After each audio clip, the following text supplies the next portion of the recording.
Hello everybody, welcome to our new show with the American artist Sylvan Lionni. So here we have the reflectors, these are the stacks, and over here is what Sylvan calls a standard. And I would like to go in detail on each work group by focusing on one work in each space. Here we take this standard piece of his. This is a work about what painting is in history, what it means now. It's also about the fact that monochrome paintings do have a very singular aspect in art history, but as well what you know from American painting history, the so-called shaped canvases. And actually, when you look at this piece from far, it could be a painted line on the wall. But actually, it's a 3D piece with a certain depth, which you see from the side. And the whole construction is, in fact, what you know from a regular painting, a stretched canvas on a stretcher which is underneath. But it has especially fabricated for these type of pieces.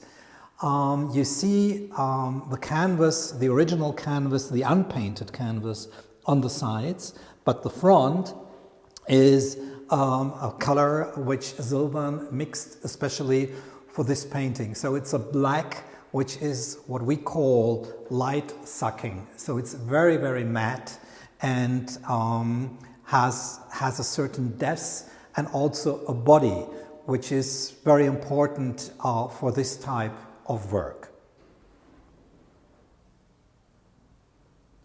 I'd like to continue with this piece by Sylvan, which is called The Reflector.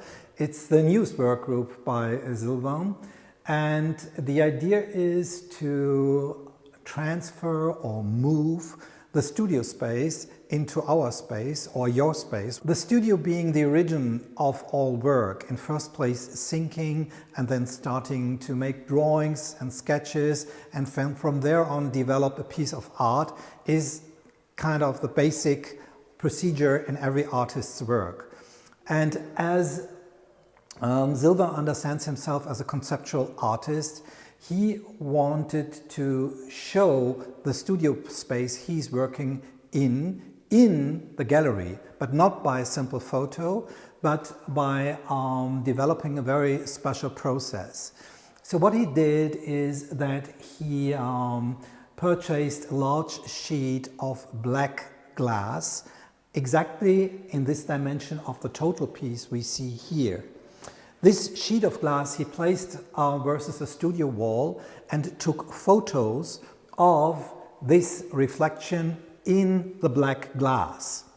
Then he edited the photo a lot to, in the end, have a photo which is kind of colorless. It is black and gray, like you see in the bottom part here. And then this photo gets digital printed on two sheets of steel, which are the blue and the black in this case. There are other pieces you see in the show with other colors or with straight black.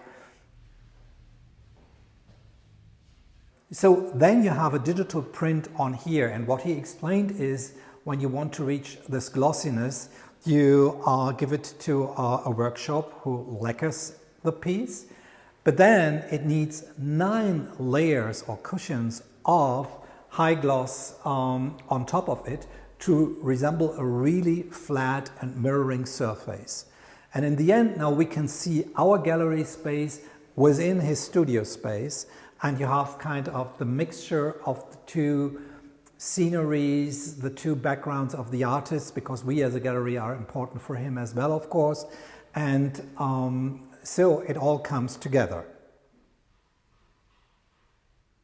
Now we are looking at a singular piece by Sylvan. It's a very conceptual piece of appropriation art, because the origin of this piece is in the beginning of the 19th century a so-called Farbenkugel, a very German word, and it is a research on color by Philipp Otto Runge.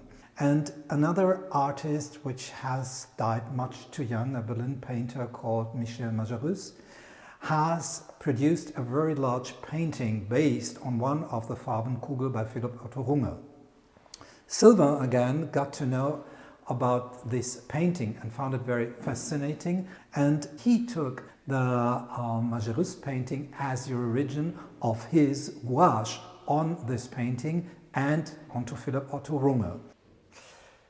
Here we look at one of the three stacks in our show. This is the title for these mounted folding chairs. You might recognize them as these are the most simple and cheap American chairs which are foldable, and this was very interesting for Sylvan to use such a simple and poor material and transfer it into a very loud and screaming sculpture. The original color is dirty, grayish beige, which kind of everybody hates, I know. So this transformation with the help of color and with the help of mounting really puts this very well-known piece of furniture in a totally new world. But even more interesting, I find the different ways Sylvan has chosen to really produce a stack. So it's very, very difficult to put these pieces into each other. So it's much more elaborated than you would think in first place. Now we have reached the end of our tour. You see me reflected in the all-black reflector by Sylvan, which we have installed to reflect the yellow standard painting, which is across the space on the other wall. Actually, I'm standing in the midst of this piece you are looking at now. If you have any more questions regarding our show or want to receive an offer, a list, just let us know by our email office@taubertcontemporary.com. The show runs until June 26. Thank you. Bye-bye.